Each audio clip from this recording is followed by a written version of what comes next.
వచ్చినప్పుడే వయ్యారి నందనాలు నాట్యమాడగా వారసుని చూసినప్పుడే వరాల వాంఛలన్నీ పల్లరించగా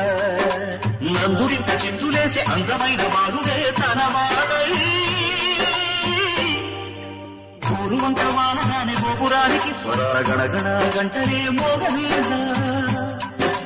గోపపాలు వచ్చినాక గోకులానికి పెదాల కిలకిల పువ్వులే పుట్టలేదా